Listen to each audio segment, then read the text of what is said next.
Movimento Filosófico. Para registrar esse 12 de julho de 2023, e aí retornaríamos ao dia 12 de julho de 1536, na Basileia, falecia Erasmo de Roterdã. Filósofo. Desidério Erasmo, nascido em 1466 e faleceu em 1536, era filho ilegítimo de um padre e sua mãe era filha de um médico, fato que o deprimiu por toda a vida. Ele acabou sendo ordenado sacerdote, mas não tinha gosto pela vida monástica. Preferiu uma vida de estudo, viagens e independência. Enquanto ganhava a vida como tutor, suas viagens pela Europa o colocaram em contato com os principais estudiosos da época. Erasmo era contrário a todo tipo de crença fanática. Ele gostava de apontar erros nos clássicos, alegando que qualquer coisa criada por homens não poderia ser perfeita. Ele considerava o exorcismo e a alquimia como coisas absurdas, atacando essas e outras formas de superstição. Ele aconselhou as pessoas para que tirassem suas lições da vida simples de Jesus, em vez do luxo da igreja.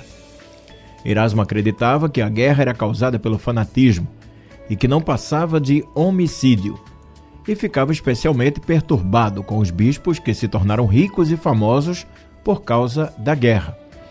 Eclético e prático, Erasmo era um observador atento do mundo e de seus problemas. No que diz respeito às mulheres, Erasmo tinha visões tradicionais e progressistas.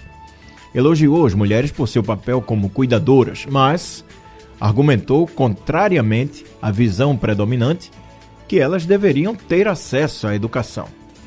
Também argumentou contra a ideia de que o celibato é superior ao casamento. Para Erasmo, a virtude e a salvação estavam presentes em uma vida cristã com base na simplicidade dos preceitos deixados por Cristo. Para Erasmo, a prática do cristianismo associava-se à experiência socrática do conhecer a si mesmo, no sentido de ter uma vida voltada à prática cristã, isso é, uma vida voltada para os benefícios que a sabedoria cristã proporciona.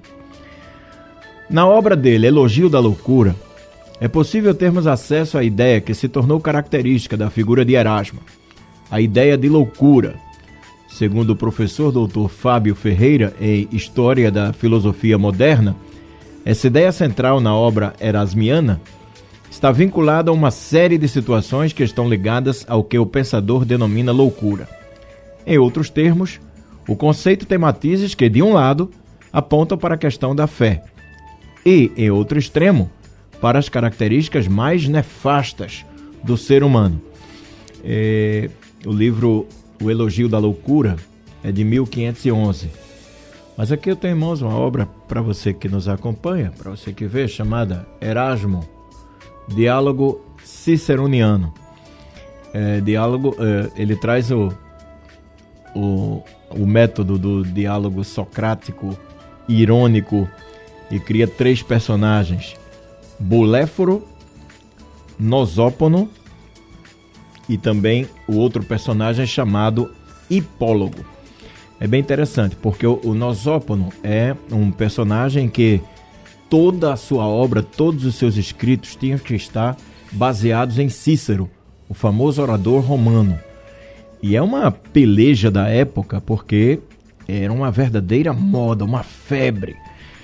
E ele cria o personagem Buléforo, que seria ele, né, ele próprio, para, de forma irônica, contestar essa idolatria ciceroniana por conta de Nosópono. Aqui tem uma coisa bem interessante.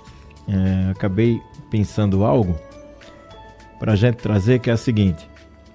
Diz Nosópono, o fã de Cícero: se apenas considerando todas essas coisas que dissemos, já vedes quão grande é o tamanho desse volume, pensai no quanto é maior o daquele volume em que reuni as fórmulas do discurso, os tropos e as figuras, aforismas, epifonemas, ditos espirituosos e todas as demais delícias da oratória. E há ainda o terceiro, que contém todos os números e pés com os quais Marco Túlio começa, desenvolve e conclui as partes do discurso. Não há, com efeito, um único lugar em todo o Cícero que eu não tenha ordenado segundo determinados pés. É uma idolatria a Cícero, óbvio que sai da mente de Erasmo, né, que cria esse personagem, e os outros acabam de forma irônica criticando, principalmente Buléforo, que responde: esse montante exigiria um elefante carregador, com a ironia erasmiana. Então dedicamos esse movimento filosófico a Erasmo de Roterdã, aqui no Movimento Cultural.